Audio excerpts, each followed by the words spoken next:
Hello, and welcome to today's Bloomberg BNA webinar titled Trends and Changes in Paid Sick Leave for 2017. I have just a couple of announcements before we begin. Questions will not be submitted by telephone. Questions may be submitted at any time via the Q&A pod at the lower right of your screen. Simply type your question and click the icon to the right to submit. Questions will be allowed to accumulate and will be addressed towards the end of the presentation or when our speakers deem appropriate. You will currently see instructions on how to earn credits for attending today's webinar. If you have any questions about continuing education credits, please email us at credits@bne.com. In order to obtain HRCI, SHRM, RCH credits for attending today's presentation, you must answer all polling questions that are presented throughout the webinar. There is no submit button for multiple choice questions. Your certificates will be ready to download in your classroom at learning.bne.com in the My Certificates tab, generally within 1 business day of the presentation. Instructions for downloading your certificate can also be found in the Files pod. A copy of the presentation you're about to see is available for you to download from the Files pod to the right of your screen. I would like to give a big thank you to NetTime Solutions for sponsoring today's webinar. Exclusively delivering time and attendance in the cloud, NetTime Solutions is a SaaS company helping organizations make informed business and workforce decisions with real-time and labor management data. Please visit www.nettimesolutions.com for more information.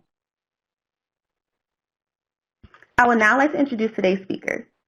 Behan Sadeh is the founder and CEO of NetTime Solutions, a leading developer of cloud-based, SaaS time, and attendance software. Behan's career is marked by the creation and delivery of innovative firsts, including the Net1 Cloud Clock, the world's first cloud-based time clock, which sent employee data directly to the cloud and then integrated that data automatically with payroll systems. Cheryl D. Orr is an elected managing partner of the firm and chair of the firm's National Labor and Employment Practice Group.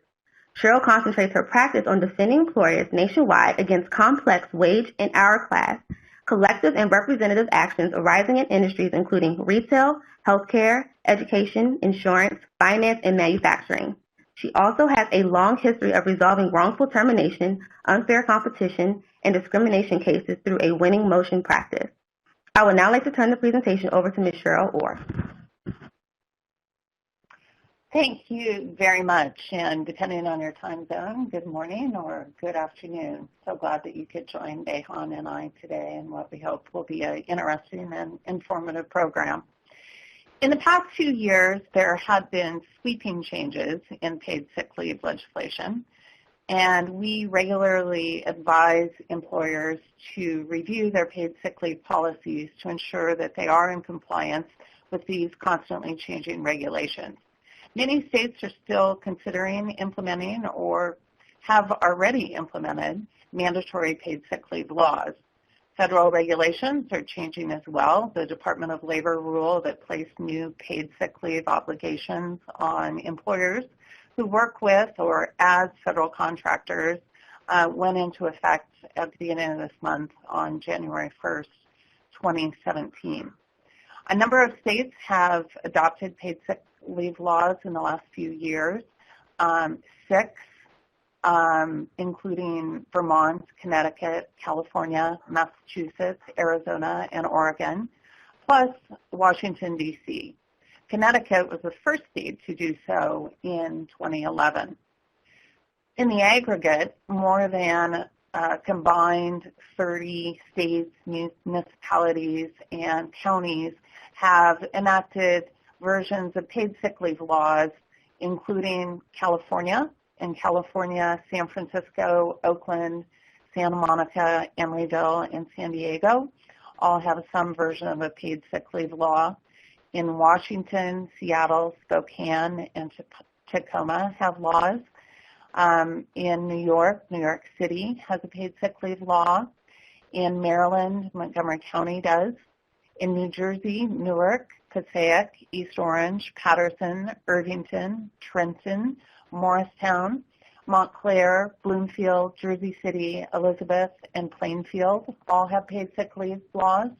And similarly, in Oregon, Portland has a paid sick leave law, and in Pennsylvania, Philadelphia, and Pittsburgh have paid sick leave laws. So while there are many similarities among these sick leave laws, there are numerous differences that make review of each locality's law critical. We don't have the time today to cover each of these jurisdictions, but we will focus on some of the most recent changes.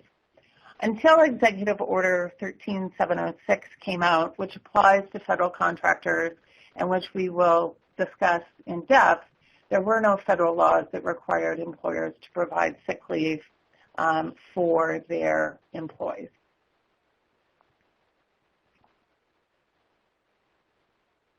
Examples of recent changes at the state and local levels are with the 6 government entities and or states that you see listed: Vermont, Chicago and Cook County, Illinois, Minneapolis, Minnesota, Santa Monica, California, San Francisco, California, and Spokane, Washington. And we'll go into depth on each of these. We'll briefly highlight key aspects of the laws in each of these jurisdictions. For instance, some laws provide that carryover is not required if the employer front loads the leave. That is, if they provide the full amount of the leave required by the law at the beginning of the calendar or fiscal year, or whatever 12-month period is used. There are more laws in addition to those that we'll focus on today that are likely to come out most probably in 2017. For example, there is a Maryland bill that's pending that would require 7 days of paid leave. More than a third of today's workers, and that's 41 million private sector employees across the U.S., are not eligible for even a single paid sick day. So this is certainly an area that is still changing and evolving. That said, there are some states, for example, Georgia, that have passed preemptive laws banning governments from enacting paid sick time ordinances and have claimed that doing so helps create a more uniform regulatory environment. So certainly you need to know the jurisdictions where your company has employees, and you need to constantly keep an eye out because it is changing. So going into more detail in those states that have recently enacted changes, one of these is Vermont. Last year, Vermont was the 5th state to adopt a paid sick leave law, and it was effective, again, January 1st of 2017. However, small employers, those with 5 or fewer employees, will have until January 1st, 2018 to comply. A new employer is exempt from complying with the law for a period of 1 year after hiring its first employee. So under the Vermont law, eligible employees are to accrue 1 hour of paid sick leave for every 52 hours worked up to 24 hours in a 12-month period. And accrual begins upon hire, but employers may impose up to a 1-year waiting period before employees may use the accrued leave. Leave may be taken to care for the employee or employee's family member, to obtain services or care for the employee or employee's family member who is a victim of domestic violence, sexual assault, or stalking. These are used in this law and other laws. These situations are referred to as safe leave. And leave may also be taken to care for a family member because the school or business where that individual is normally located during work hours is closed for public health or safety reasons. Employees generally must be permitted to carry over unused accrued sick time from year to year under the Vermont law.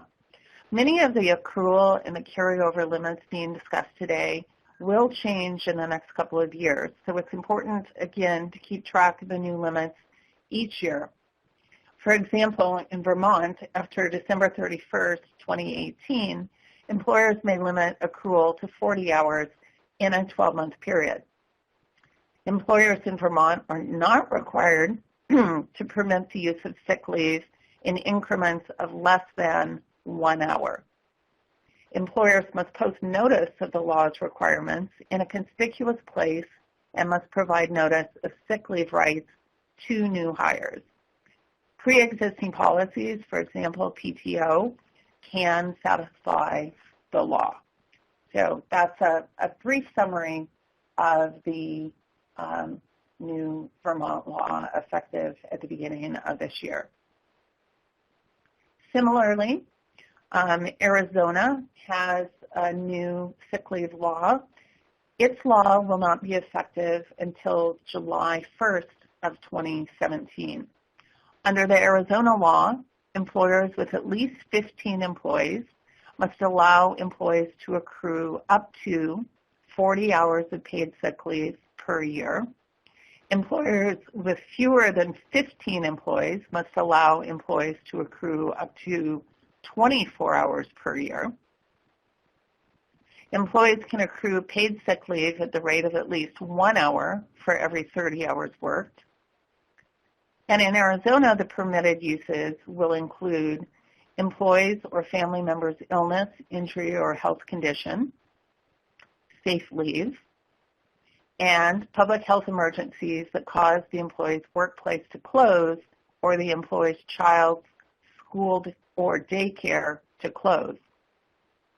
In Arizona, effective July 1st, 2017, payout upon termination is not required, and employees rehired within 9 months are entitled to a reinstatement of all the accrued leave they had accrued previously.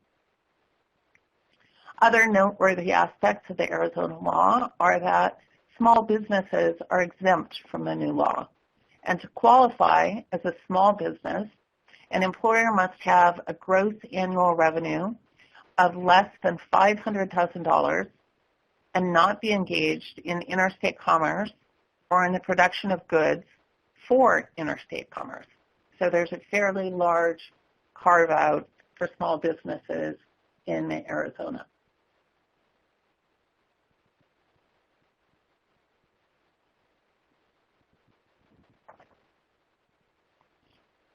There are new laws also in Chicago, Illinois. Again, that law will be effective July 1st, 2017. Under the Chicago law, employees are to accrue at least 1 hour of paid sick leave for every 40 hours worked. The leave must start accruing the day after hire or on the ordinance's effective date, whichever is later. The leave may be used 180 days after commencement of employment. Employers can limit accrual and use to 40 hours per 12-month period. Leave may be taken for an employee's own illness or need for preventive care or that of a family member for safe leave or for closure of a business or place of care due to a public health emergency. Under the Chicago, Illinois law, again effective July 1 of this year, employees must be permitted to carry over half of their unused paid sick leave up to a maximum of 20 hours to the next 12-month period. Other noteworthy aspects of the Chicago, Illinois law are that it applies to employees who work at least 2 hours in a 2-week period in Chicago and who work at least 80 hours in any 120-day period. Under the Chicago, Illinois law, a family member is defined broadly, and it includes civil union partners, domestic partners, and any individual whose close association with the employee is the equivalent of a family relationship. The law contains unique rules relating to carryover of accrued hours when an employee is subject to the Family and Medical Leave Act. Notice requirements also apply under the Chicago, Illinois law. The ordinance also provides employees with a private right of action for an employer's noncompliance. The Chicago ordinance largely mirrors an ordinance passed by Cook County, of which Chicago is a part. And although Illinois law does not require employers to provide paid sick leave to their employees, a recent law requires that employers who already provide sick leave permit their employees to use that sick leave to care for family members. So again, when you have offices or company locations in various jurisdictions, you need to look at the interplay of the municipality, the county, and the state laws.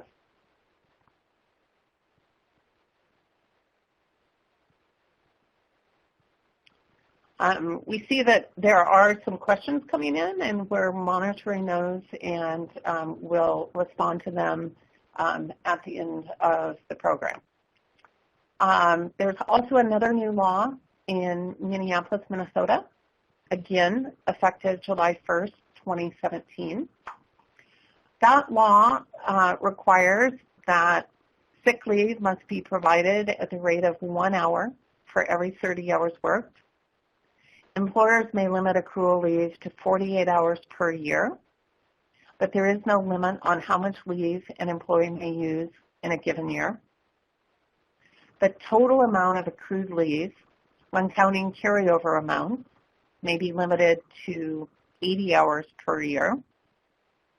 Leave may be used by employees when they are ill or when they care for a sick family member, when they need safety leave, or when they need to take time off to care for a family member whose school or place of care has been closed due to inclement weather, loss of power, loss of heating, loss of water, or other unexpected closure.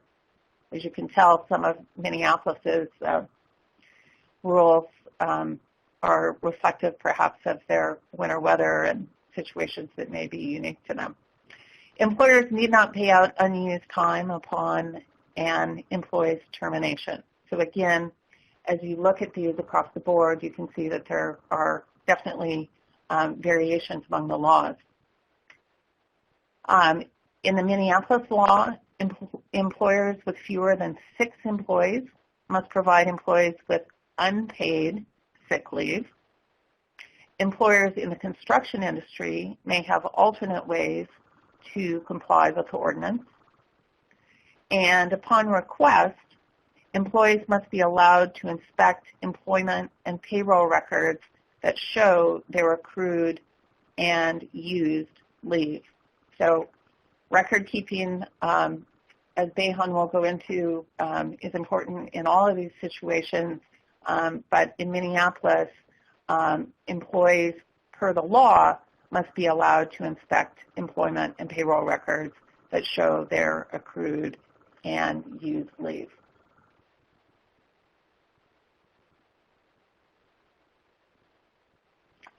In California, we have a state law, but we also have a number of city-paid sick leave laws.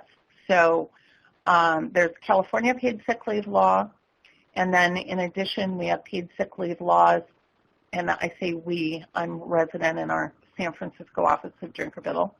So we have the San Francisco paid sick leave law, Oakland paid sick leave, Emeryville, Los Angeles, San Diego, and now there will be paid sick leave in Santa Monica effective January 1st, 2017. So consistent with the state law, under the new Santa Monica law, leave will accrue at the rate of 1 hour for every 30 hours worked. And employers may prohibit use of sick leave until the 90th day of employment. And the notice, pay upon termination, and anti-retaliation requirements also mirror the state law. The Santa Monica law will differ from the state law in several respects, such as employers with at least 26 employees must allow employees to accrue at least 40 hours of leave per year. and 32 hours per year are required for smaller employers. And I would just note for those practicing or with locations in California, the California law is stricter and accounts for accrual of 48 hours per year. Under the Santa Monica law, there is no annual accrual or annual use limit that can be placed on accrued sick leave. And accrual begins on the effective date, or for employees who are hired after the effective date, on the 90th day of their employment. For those practicing in California, I would just remind folks that employers are subject to state and local paid sick leave laws. Those employers that are subject to state and local paid sick leave laws have to follow the stricter standard or the annual law that is most beneficial to the employee when there are conflicting requirements in the law. And with this ordinance, Santa Monica becomes one of a handful of cities in California to mandate that the majority of its employers provide paid sick leave to employees. And again, those other cities are San Francisco, Oakland, Emeryville, LA, and San Diego. As noted, California law has annual accrual and annual use limits. Santa Monica doesn't. And California law requires accrual immediately upon employment. So Santa Monica applies to all employers regardless of size. And the Santa Monica law also provides that posters must be displayed at each work site in English, Spanish, and any language spoken by at least 5% of the employees. So if you have operations in Santa Monica and don't yet have your posters put together, you have a bit of time to get your house in order prior to, I apologize. Santa Monica went into effect in January 1st. So hopefully you all have those together, and to the extent that you don't, that's something that a multitude of vendors and the state and your legal counsel can help you with. The ordinance does not address items such as the treatment of rehired employees, as we've seen in some of the other laws, or the ability to request certification that leave was taken for a permissible purpose. And we believe, however, that California's Healthy Workplaces, Healthy Families Act will apply where the Santa Monica ordinance is silent on these issues. San Francisco has had a sick leave law for some time now, but there was an amendment that took place on January 1st, 2017. San Francisco was the first jurisdiction to adopt sick leave laws in 2006, not the first state, but the first jurisdiction.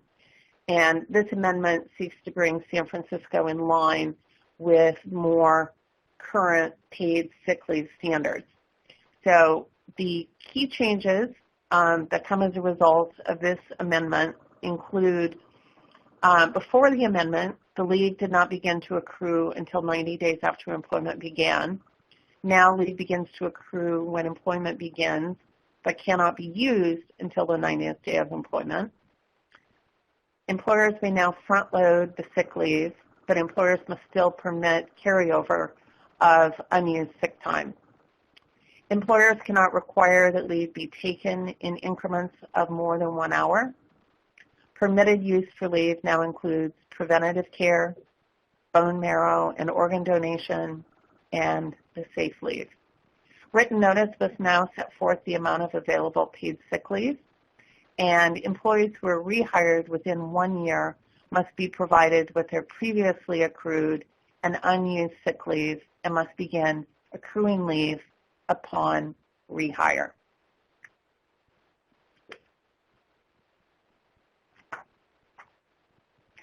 Similarly, on the West Coast, we have a new paid sick leave law in Spokane, Washington. This law is, again, effective as of January 1st of this year. Under the Spokane law, leave accrues at a rate of 1 hour for every 30 hours worked. Employers with 10 or more employees must allow employees to use at least 40 hours of leave per year. Smaller employers may limit use to 24 hours per year. The leave may be taken for the standard reasons as well as for safe leave and for bereavement due to the loss of a family member. Previously accrued leave under the Spokane law does not need to be reinstated when an employee is rehired. So you can see that the accrual on rehired employees really can vary according to the jurisdiction. Other noteworthy aspects of the Spokane, Washington law are that newly licensed businesses are exempt from complying with the ordinance for 1 year, and employers must provide employees with notice of their available leave at least once a quarter and upon request. The state of Washington has also passed a sick leave law, but that doesn't go into effect until January 1st, 2018. So as you can see, the state, city, and county laws are very detailed. While they have a lot in common, they have distinct differences, which is why it's important to address each specific municipality and also look at it vis-a-vis how it interacts with the other jurisdictions within the state and in states where states have laws, the laws themselves. I'd like to, again, we'll circle back. We have a number of questions about the very detailed requirements on the state laws, but I'd like to use my remaining time before I turn it over to Behan to discuss a new change in the federal law and specifically Executive Order 13706. So on September 29th of last year, the Department of Labor issued the final rule implementing Executive Order 13706. And it provides all full-time and part-time employees who perform work on or in connection with federal government contracts or subcontracts that are solicited or awarded on or after January 1st, 2017. It awards them with up to 58 hours or 7 days of paid sick leave per year, including time away from work for family care or for safe leave.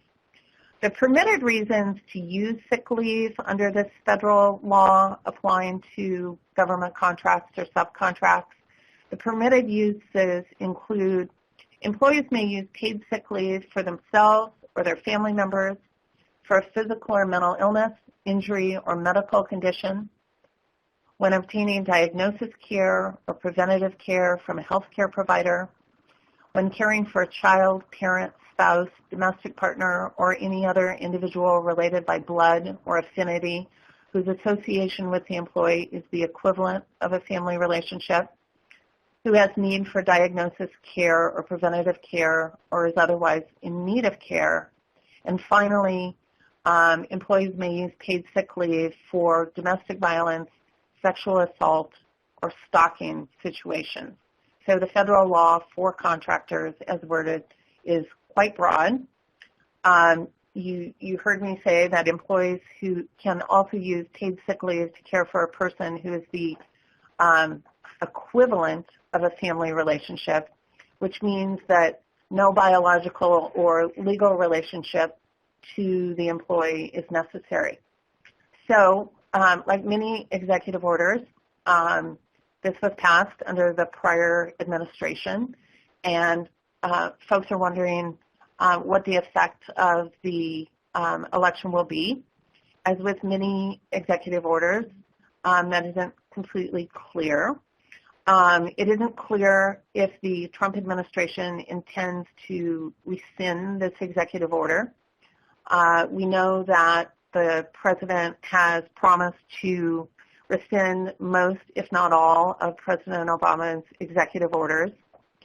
But we would posture that if anything, the order is most probably more likely to be overruled by the Congressional Review Act.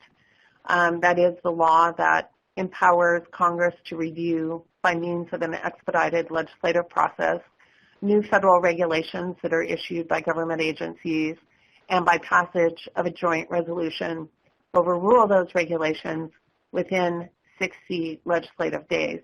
But so far, there isn't a move on either of those fronts.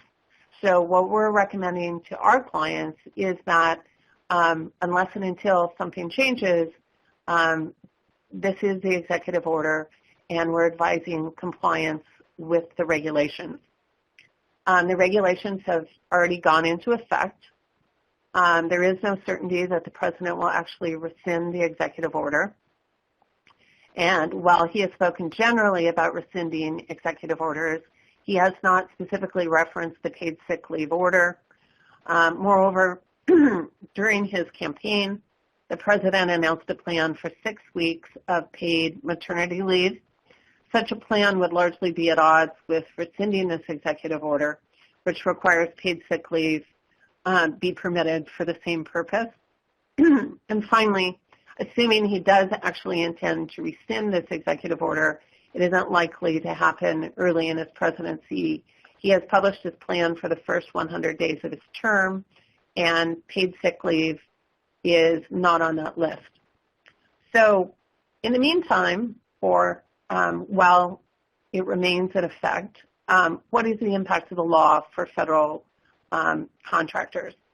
The Department of Labor, in enacting this law, estimated that 1,150,600 employees would receive additional paid sick leave, and approximately 681,700 additional days of paid sick leave would be available to workers in 2017. That's 563,000 days for full-time workers and over 118,000 days for part-time workers.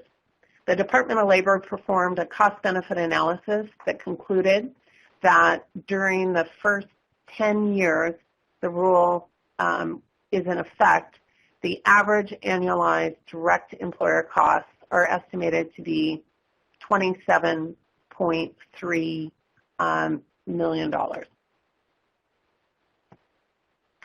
So that's the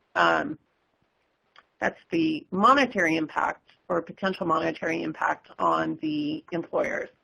Let's dive a little more deeply into when the executive order would apply. It applies to new and replacement contracts with the federal government that are awarded on or after January 1st of this year. And the final rule applies to the following types of contracts. Procurement contracts for services or construction covered by the Davis-Bacon Act. And the Davis-Bacon Act applies to contractors who perform work on federally funded contracts in excess of $2,000 for the construction or repair of public buildings or public works. The final rule also applies to service contracts covered by the McNamara-O'Hara Services Contract Act. The McNamara-O'Hara Services Contract Act covers contracts entered into by federal agencies that have as their principal purpose furnishing services in the United States through the use of service employees. The final rule also applies to concession contracts, and a concession contract or agreement is a grant of rights, land, or property by a government, local authority, corporation, individual, or other legal entity for example, a public utility company. And the executive order also applies to contracts in connection with federal property or lands and related to offering services for federal employees, their dependents, or the general public.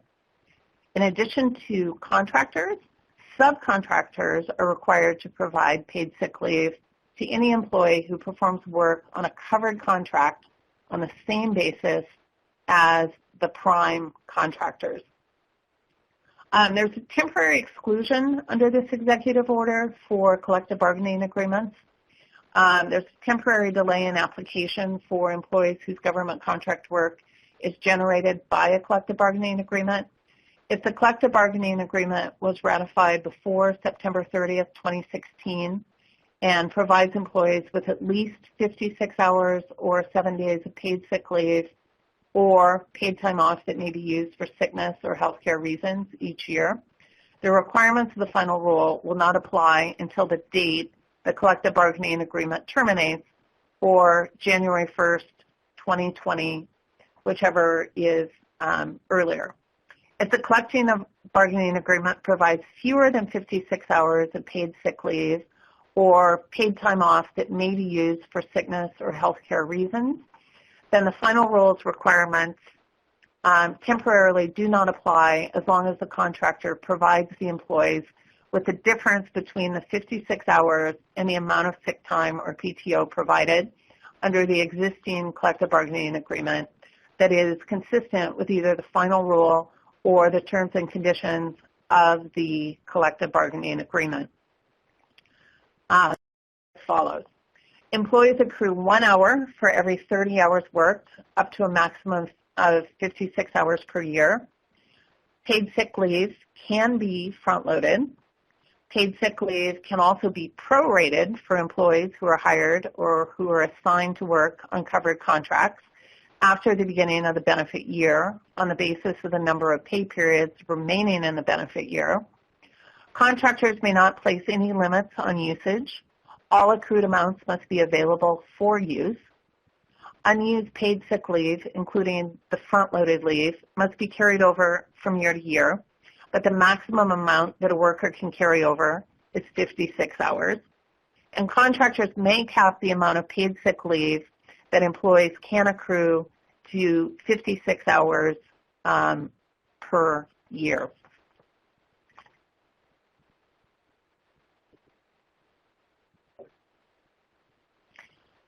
Last thing that I'd like to talk about with respect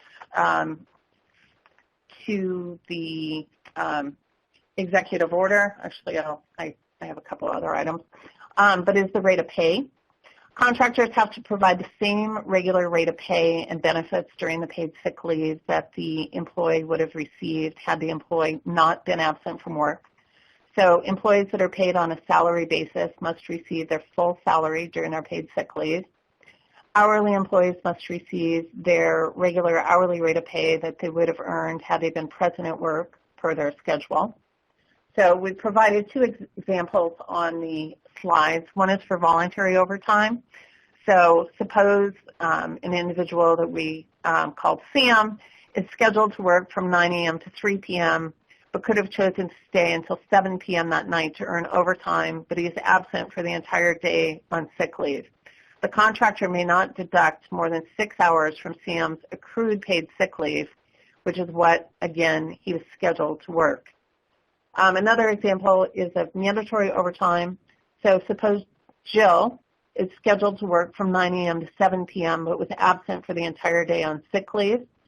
Jill would have used and must receive regular pay and benefits for 10 hours of paid sick leave, regardless of whether a portion of that time would have constituted overtime.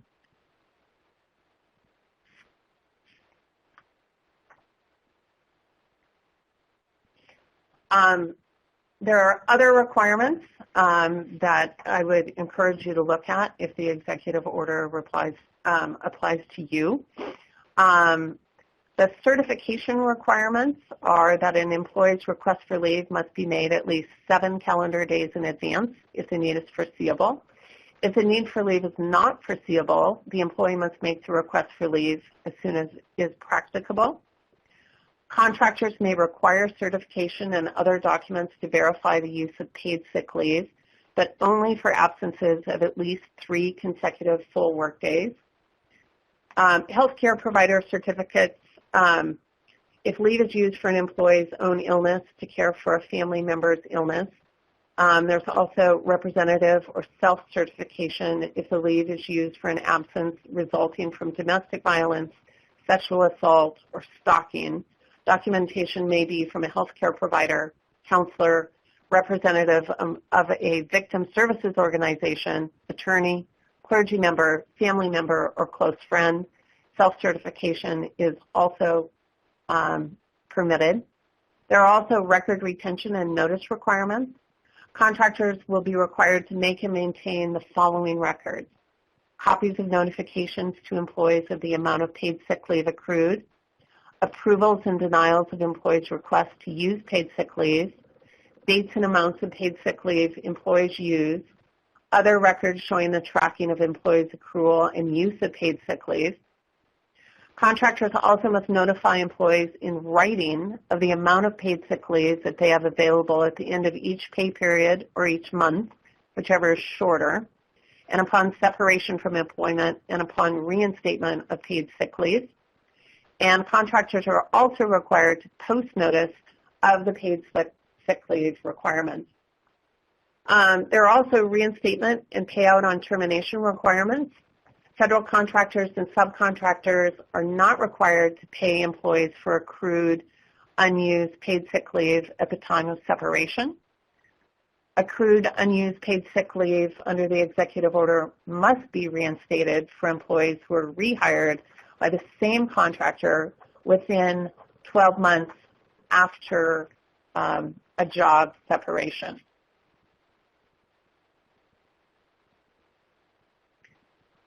Finally, there are the law details how you can satisfy the paid sick leave requirements with a PTO policy.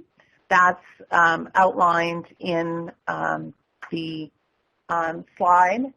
And if a contractor provides employees with at least 56 hours or 7 days of PTO, that can be used for any purpose that meets the requirements of the final rule. Then the contractor doesn't have to provide separate paid sick leave, even if an employee uses all of the time for vacation.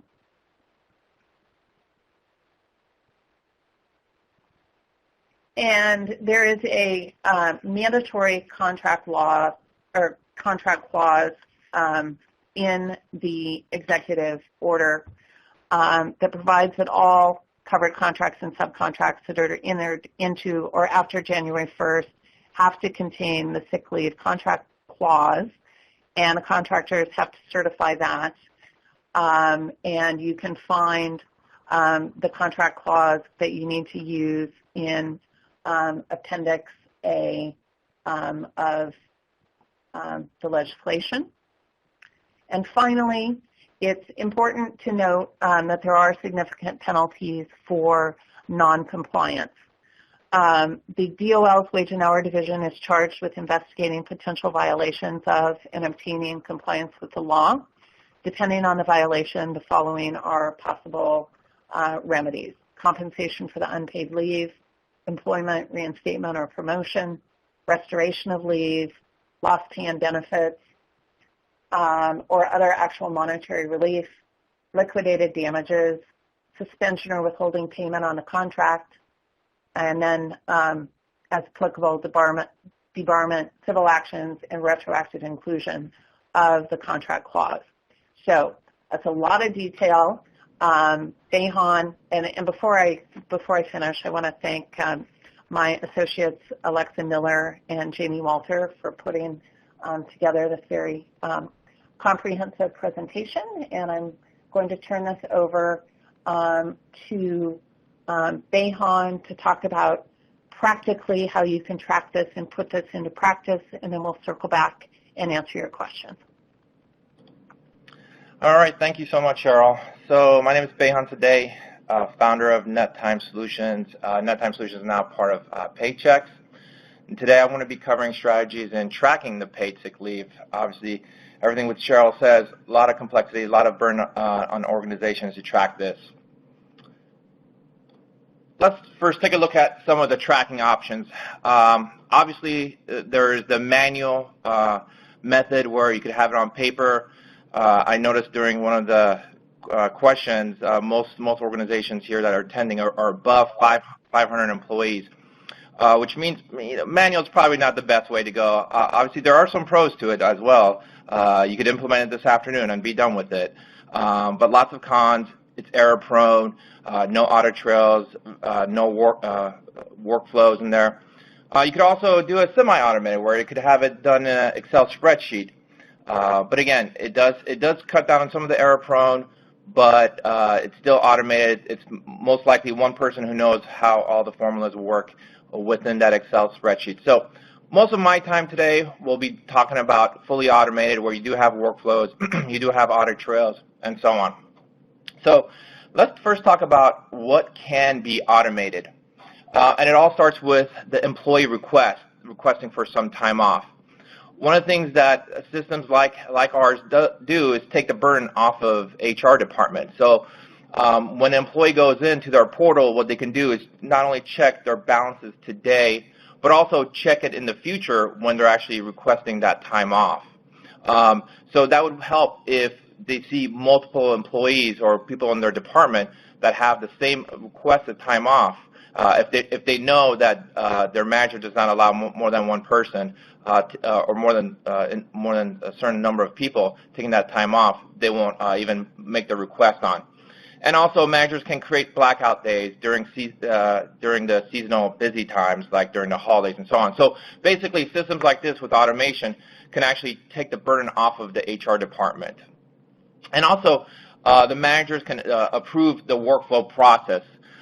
Basically, all the requests that go from the employees to the manager can be done and sent via the system, but also have a notification during each step via email.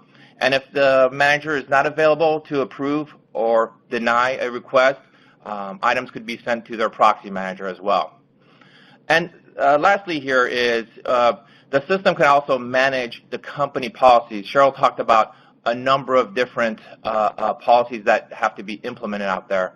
Some other ones that some people might have talked about is maximum negative amounts. Do you allow your employees to go maybe 10 hours negative before not allowing them to do any more requests? So that could also be done and managed through policies within the software.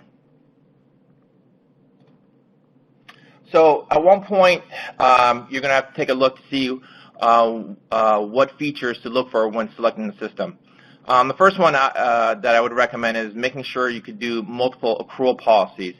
As what was outlined earlier, if you have employees in several states, jurisdictions, or even potentially categories of employees, whether it's executive, salary, or hourly folks, you need a policy for them. Making sure that the system is able to expand with those policies is key to be able to grow and adapt as rules change. Also, you want to be able to have a length of service put in there and have the system automatically graduate their benefits and their paid sick leave rules as they graduate from one tier to another. You also want to take a look to make sure you could have multiple holiday lists within your organization.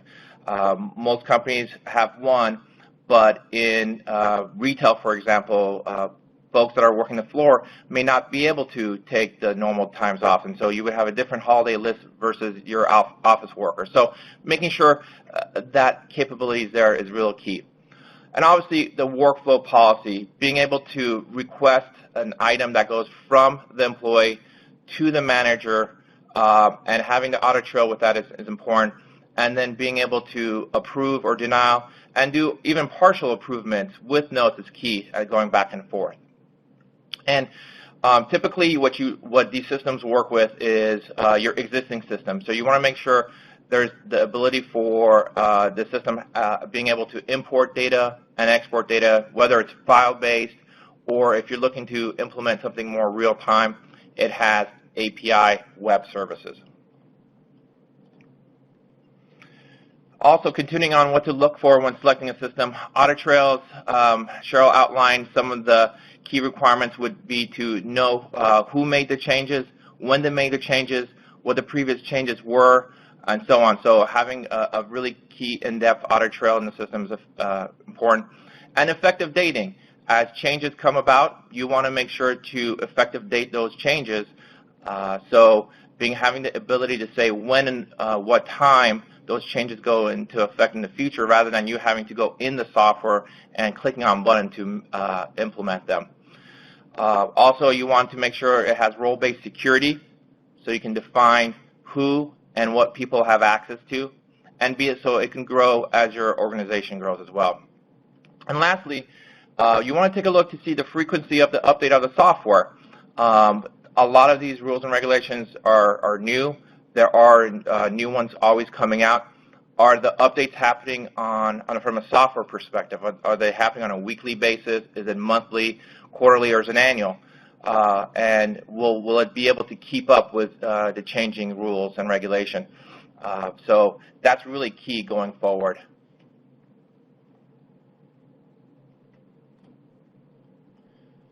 So a little bit about implementation options and timelines. There are options to purchase this and have it come on-premise, or you could have it in a hosted cloud environment. Both options are available, but definitely the trend is going towards more cloud-based hosted systems, especially since new regulations come out and the software has to be updated. You do require, actually it would put a great burden on your IT team to have to do so many frequent updates. That's why the trend has been to have this in more of a hosted cloud base and let the vendor update the software as needed. Obviously, you have to know your company policies, not just the big ones, but the software will probably have options that you've never thought of. So you want to spend your time on deciding some of those aspects versus some of the major portions of it. So have an updated company handbook, because that's where the rules will be based out of. And the typical timeline, if you're less than 200 employees, it will take about 4 to 6 weeks from sign of contract to gathering your rules, setting up the account, doing your training, and implementing it.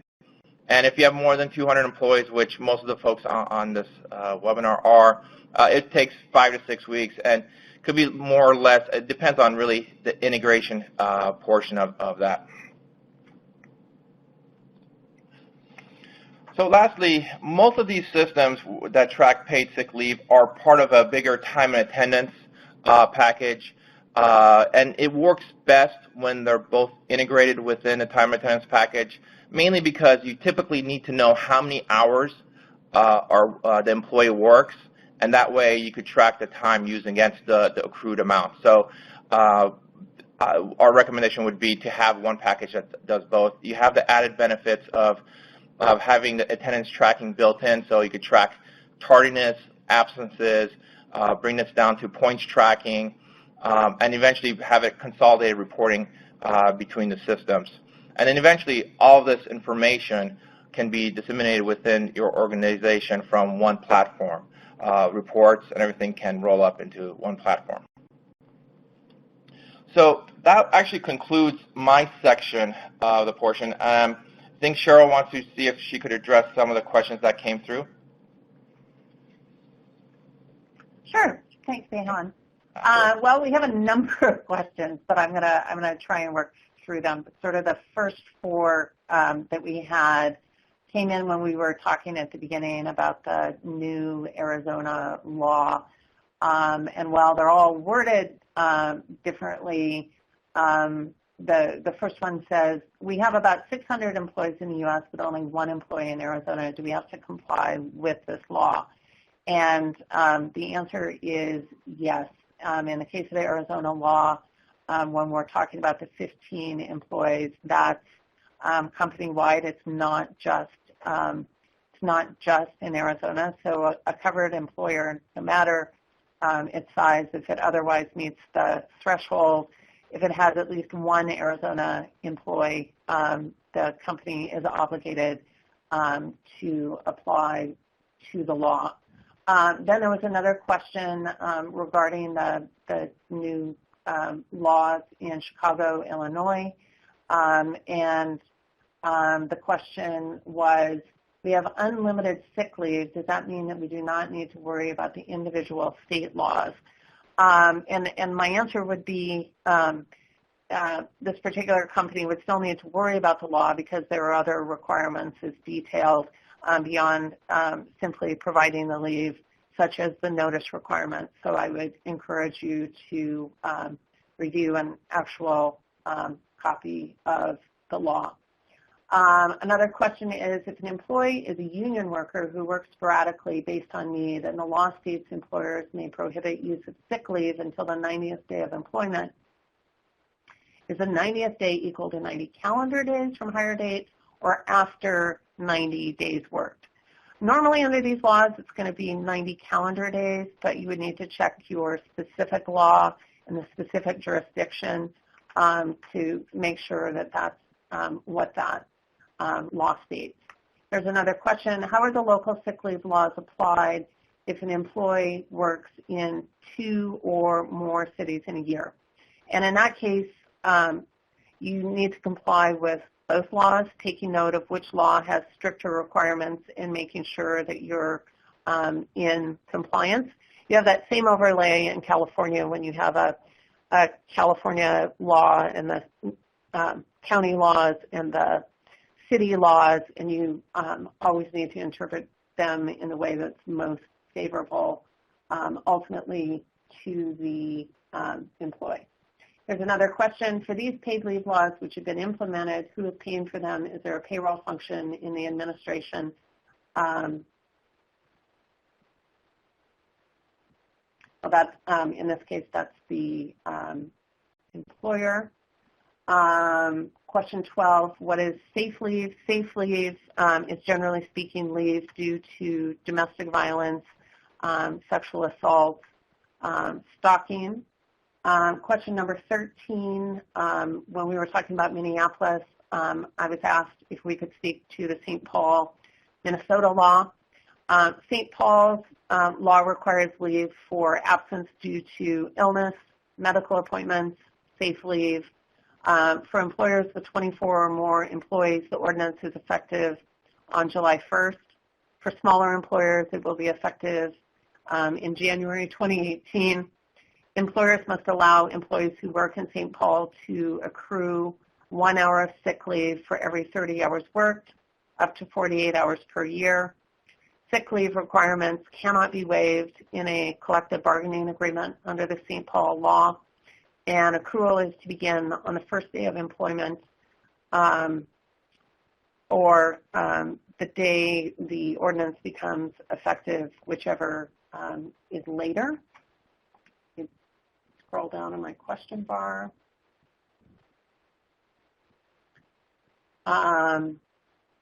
We have a question on whether or not the existing PTO programs cover the federally required sick days. A contractor's existing PTO policy can fulfill the paid sick leave requirements as long as it provides employees with at least the same rights and benefits as the law. We have another question. Are there locations that do not allow front-loading paid sick leave hours as an alternative to accruing hours? And generally, front-loading is allowed. San Francisco didn't allow it prior to the January 1st, 2017 amendments, but it's allowed now. There may be other jurisdictions that don't permit it, but it's generally allowed.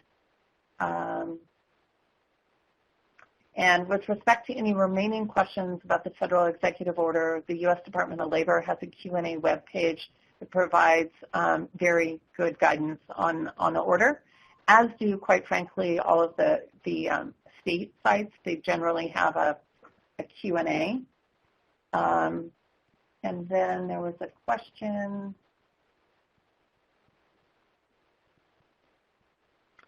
In terms of the quote that I provided, is the $27.3 million average impact in aggregate or per employer, and That's certainly in the aggregate, but it is per year.